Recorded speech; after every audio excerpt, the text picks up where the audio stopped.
The towering iron gates of Lewisburg stand silent at dusk, but behind them lies a world of secrets, power, and unbroken silence. What if I told you that for nearly a century, one White Guardhouse has watched over more than just metal bars and concrete walls? It's watched over lives crushed, hopes stolen, and legends born. Before we step inside, hit that subscribe button and tap the bell, because what you're about to uncover might just change the way you see prisons forever. The year was 1932. The United States was in the iron grip of the Great Depression, and crime was surging. In Pennsylvania's lush rolling hills, a massive federal penitentiary opened its gates for the first time. Its signature, a stark white guardhouse, built of Appalachian limestone and painted in a pristine, blinding hue, a symbol not of hope, but of rigid control. Locals began to whisper, half joking, half terrified, that White Guardhouse won't let a soul out until it says so. Back then, the prison's walls were fresh, the mortar still crisp, the corridors echoing with the boots of newly drafted guards. Inmates came from every corner of the country: bank robbers, bootleggers, gang members, dissidents, men whose names would fade into dusty records. But for each face, the guardhouse watched. Not a single inmate went out, not a single guard came unchallenged, without passing beneath its cold gaze. Over the decades, the white paint weathered storms, the sentinel watched through feast and famine, through riots, reforms, and generations of fractured souls. The world outside changed, wars ended, presidents rose and fell, society transformed. But inside, day after day, the White Guardhouse remained. Silent. Unmoving. Eternal. And yet, its presence wasn't benign. This was not like the welcoming front door of a noble institution. This was the face of control. For a man entering those gates, surrendering himself to the White Sentinel was surrendering his freedom, surrendering his identity to the system. Guards at the post saw thousands. Some inmates cried, some cussed, some writhed.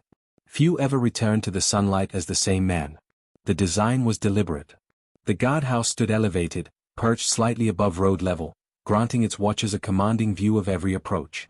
Its windows, narrow and grille-covered, allowed only one-way vision.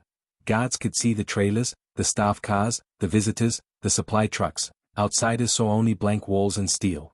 Every delivery, every prisoner transfer, every even faintest whisper of contraband passed through a screened corridor snaking beneath its floors. The first rumors of the White Guardhouse being more than a checkpoint began in the 1950s, whispered among inmates during blackout hours and feedings in the mess hall. Some spoke of guards who arrived too casually, yet left with more than they should: letters smuggled out, promises made in scribbles along cell walls, hidden cameras, unseen interrogations. Names changed, faces forgotten. But the guardhouse, slow and watchful, remembered. Through decades, when the prison expanded, when new cell blocks rose and newer security wings were added, the White Guardhouse never moved. New wings grew like branches on an old oak. The guardhouse remained the trunk. Even when modern fences went up, double-layered chain link topped with razor wire, the guardhouse's role evolved. Now, it controlled not just entrance, but the rhythm of the entire institution. By the 1970s, with the war on drugs ramping up and inmates flooding in, the clouds of tension swelled. Guards changed shifts silently under its shadow. Contraband-sniffing dogs were led past its threshold into the compound. The occasional visitor, family, lawyers, were frisked and eyed under spotlights that cast long shadows across the white walls. But the guardhouse commanded it all: contraction, silent compliance, broken spirits. Yet even as corruption, despair, and darkness seeped in, the White Sentinel never lost its sheen. It was repainted at least once a decade, freshly whitewashed, as if to erase memories, to pretend nothing had changed. But those who passed under it knew better. The paint was just a surface. Control was deeper. Behind that facade lay 100,000 stories, of redemption denied, of hope flickering then dying, of souls worn down by the drip of time. And it all began at the door, the White Guardhouse, where the choice was given only once: surrender, or stay outside forever. Long before Lewisburg became infamous for violence, isolation, and whispered legends, it was designed, intentionally, as a pressure chamber. A place where order could never slip, where authority was unquestionable, where control could be exerted with surgical precision. The White Guardhouse was only the beginning. Behind it lay a structure engineered not for rehabilitation, but for total dominance. When the Bureau of Prisons commissioned Lewisburg in the early 1930s, they didn't just want another penitentiary, they wanted a fortress. America was facing a wave of organized crime, prison escapes, and sophisticated criminal networks. The solution? Build something criminals couldn't outsmart. Something that broke them before they ever learned the layout. Something with layers of psychological pressure baked directly into the architecture. If a man walked past the White Guardhouse, the prison began reshaping him immediately. Inside the central compound, every hallway was narrow, intentionally constricting movement. Every turn was blind, every corner tight, every corridor lined with steel mesh so thick it could stop a blade or slow down a shank long enough for guards to react. The ceilings were low, not claustrophobic on paper, but to a man already terrified, they felt like the walls were leaning inward. Some inmates later described it as walking through a throat. Cells were arranged in tiers, each stacked above the other like open drawers in a filing cabinet. Guards patrolled catwalks directly above the inmates' heads, able to see everything, hear everything, reach everything. Talking too loudly? A guard stared you down. Moving too quickly? A guard followed your steps. Whispering? A flashlight beam cut through the bars. But what truly made Lewisburg different wasn't just the layout, it was the philosophy behind the layout. The prison was built around the idea that control must never slip, not even for a second. Every door was double-locked, every gate had an override, every movement was funneled through a series of checkpoints like a maze designed to confuse. Inmates often reported that even after years inside, they still didn't fully understand the movement patterns. Staircases led to locked doors. Hallways looped back unexpectedly. Storage rooms looked identical. Inmate traffic was choreographed, never spontaneous. And at the center of this choreography was the guardhouse. From its elevated perch, guards had a direct line of sight into the main yard. They could watch the flow of inmates as they left the cell blocks for work duty, or recreation, or chow. They watched the guards too, even staff felt the invisible pressure of the White Tower's gaze. A guard once admitted, anonymously, that he felt more observed there than in maximum security units he worked in later. Lewisburg wasn't built to be a prison. It was built to be a system, a living, breathing organism that monitored, measured, and manipulated everyone who stepped inside. And like all systems, it needed fuel, bodies, routines, fear. By the 1940s, the prison had become a melting pot of America's most challenging inmates, from hardened bank robbers to political prisoners accused during wartime paranoia. They arrived chained, exhausted, broken from long rides on steel trains that clattered through the Pennsylvania mountains. The moment they saw the guardhouse, many knew instantly, this place ain't like the others. The prison staff followed strict protocols. No conversation beyond orders. No unnecessary movement. No negotiation. Every rule was designed to remind inmates where they stood, at the bottom, beneath the weight of concrete, steel, and the judgment of men who controlled every breath of their day. Even the yard was built as a psychological cage. High concrete walls rose like cliffs on all sides, blocking any view of the surrounding mountains. The outside world didn't exist. Only sky. Only the cawing of crows perched on razor wire. Only the White Guardhouse standing watch. And yet, despite the suffocation, the inmates built their own hierarchies. Their own power networks. Their own strategies to survive the relentless structure pressing down on them. For every rule the prison invented, inmates invented a workaround. Coded messages, hidden alliances, quiet rebellions. The cat-and-mouse warfare between guards and inmates became a daily ritual. But Lewisburg wasn't finished evolving. As America's prison population grew, so did the institution's demand for more control. Violence increased. Tensions rose. The guardhouse became not just a checkpoint, but a gatekeeper between order and chaos. And as the decades passed, the prison gained a reputation darker and more dangerous than its White Sentinel would ever admit. Lewisburg was becoming something new, a battleground between men who wanted control and men who refused to be controlled. By the mid-1930s, USP Lewisburg had begun to fill with its first wave of inmates, men who would set the tone for decades to come. They were a diverse collection of criminals, but most shared one thing in common: they had been deemed too dangerous, too cunning, or too unmanageable for other prisons. Bank robbers who planned heists like generals, gang members with codes written into tattoos, and even political radicals accused during the Red Scare, all found themselves under the omnipresent gaze of the White Guardhouse. For many of these men, arrival at Lewisburg was the first time they'd encountered a prison designed to control not just their actions, but their very psyche. Inmates were stripped of personal items, uniforms handed out, and names reduced to numbers. The White Guardhouse had already begun its silent work, a visual reminder that every step, every glance, every breath was monitored. The building didn't just stand, it loomed. Among the first prisoners was a man nicknamed Steel Fingers, a safecracker from New York with a record of audacious escapes.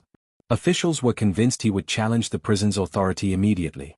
But Steel Fingers quickly realized that Lewisburg operated on a different plane.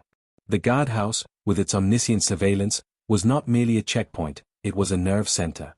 Any attempt to manipulate the system, any hint of rebellion, was noticed. After only weeks, Steel Fingers had lost much of the swagger he carried into the gates.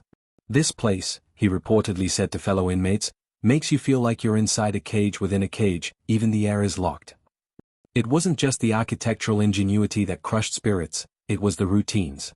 Inmates were woken at dawn by harsh whistles, counted, moved in synchronized steps to breakfast, then marched to labor, then back to cell blocks in precise formations. Every movement was observed. Every infraction, even the subtle ones like a misaligned uniform button or an off-key march, was noted. Punishments were swift: isolation cells, revoked privileges, or harsher labor duties. For some men, the loss of autonomy, the relentless oversight, was far worse than any physical discomfort. But control breeds tension. And tension breeds conflict. By the late 1940s, rivalries among inmates had hardened into networks of influence. Gangs formed, sometimes along regional lines, sometimes based on criminal specialty. Bank robbers, bootleggers, and political prisoners carved out territories, even within the confines of concrete walls. Yet, unlike in other prisons, Lewisburg's design made organizing resistance nearly impossible. Catwalks and observation points meant every meeting, even whispered conversations, were at risk of being noticed. Informants were common, either coerced by guards or motivated by their own survival instincts. It was a chess game in which every pawn and every king could be sacrificed in an instant. Some of the earliest and most notorious incidents involved the so-called Cell Block F riot of 1946, a relatively small disturbance but one that sent shockwaves through the Bureau of Prisons. What began as a dispute over labor assignments quickly escalated when guards tried to isolate leaders. Steel Fingers and others had already begun to manipulate communication among cells, using coded knocks and messages hidden in laundry, but the White Guardhouse's visibility meant that nothing remained secret for long. Guards responded with a precision that was chilling, reinforcements arrived within minutes, and inmates were locked down in cells for days. The message was clear: Lewisburg's order was absolute. Yet, even with such strict enforcement, inmates found ways to assert identity. Tattoos became not just markers of past deeds but declarations of resilience. A dagger, a skull, a number, symbols of loyalty, threat, or survival, were inked onto arms, chests, and hands, visible even under prison uniforms. Stories of tattoos were whispered in the mess halls, detailing alliances, warnings, or past betrayals. For some, tattoos were the only permanent thing in a world designed to erase individuality.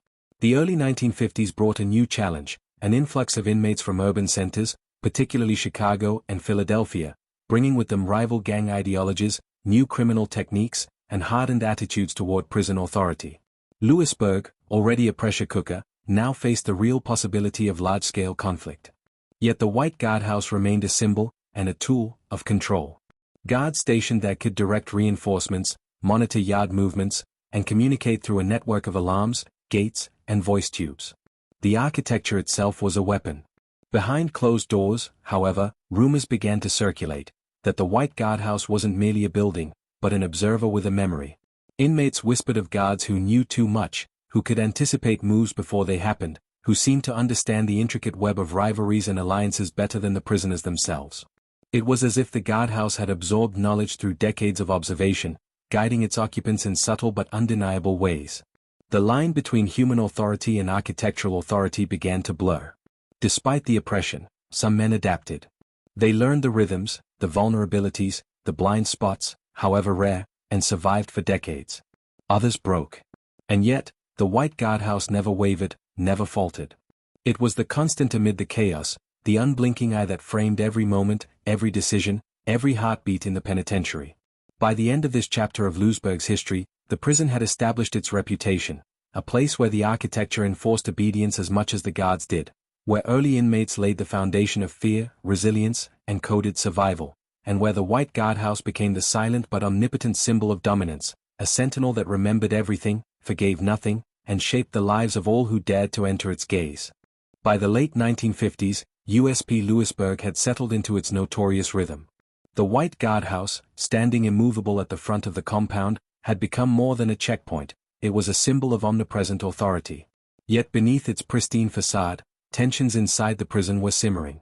The institution was no longer merely a place for containment, it had become a battleground of power, survival, and manipulation. Inmates, hardened by years of confinement, had developed intricate networks. These weren't just gangs, they were hierarchies designed to maintain control within the walls, negotiate privileges, and, in some cases, challenge authority. Yet, even as these groups evolved, the White Guardhouse acted as a counterbalance. Its strategic placement allowed guards to anticipate movements, track subtle changes in inmate behavior, and intervene before disorder escalated. Every whistle, every beam of light cutting through the dusk, was a reminder, control was absolute. The first large-scale riots at Lewisburg began quietly, almost imperceptibly. What sparked them was often trivial, a delayed meal, a guard's perceived slight, or rumors of preferential treatment. But in the confined, highly charged environment of Lewisburg, small grievances became catalysts. By 1961, the so-called cell block E disturbance erupted. It began as an argument during recreation but escalated into an entire wing barricading itself behind makeshift defenses, beds, chairs, even plumbing pipes. Guards stationed at the White Guardhouse quickly observed the irregular movement patterns. Within minutes, a tactical response was deployed, reinforcements streamed from the surrounding corridors, communication was maintained via a network of voice tubes and coded signals, and the disturbance was contained before it could spread beyond the block. Yet, the riots were not merely spontaneous. Inmates had begun to exploit weaknesses in guard routines, even briefly outmaneuvering the surveillance systems in ways that unnerved administrators. For every successful containment, stories circulated among prisoners of guards who seemed unusually informed, aware of plans before they happened. Some whispered that the White Guardhouse itself had a memory, a legend born of decades of observation and precise record-keeping. Amid these disturbances, corruption quietly took root. Certain guards, enticed by bribes or threats, began turning blind eyes or facilitating smuggling operations. Contraband, cigarettes, alcohol, weapons, moved in unexpected ways, often routed through blind spots near the outer perimeter. Yet even corruption could not undermine the guardhouse's influence entirely. Its design ensured that major disturbances were immediately visible, and senior officers could intervene swiftly. Guards who engaged in illicit activities had to operate under the constant risk of being observed by superiors from the sentinel windows above. One notorious incident in 1964 highlighted the duality of Lewisburg's control. An inmate uprising coincided with a corruption investigation. Inmates had smuggled homemade weapons into the yard, planning a coordinated attack on guards. Word of the plan reached a few staff members, who alerted supervisors discreetly to avoid widespread panic. On the day of the uprising, the White Guardhouse functioned as both lookout and command center. Officers directed movements of tactical teams, monitored entry points, and even tracked certain prisoners' positions using a rudimentary system of coded lights. The rebellion was contained within hours, but the stories of the White Guardhouse's all-seeing power spread among the inmates, reinforcing its reputation as both protector and enforcer. Through the 1970s, as America's prison population surged due to new sentencing laws and the war on drugs, Lewisburg's pressure cooker environment intensified. Inmates crowded the cell blocks, resources became scarce, and the guardhouse's oversight became more critical than ever. But overcrowding also increased opportunities for inmate alliances, confrontations, and subtle power plays. Every day was a test of dominance: who could manipulate others, who could survive intimidation, who could endure without breaking. And in the center of it all, the White Sentinel remained.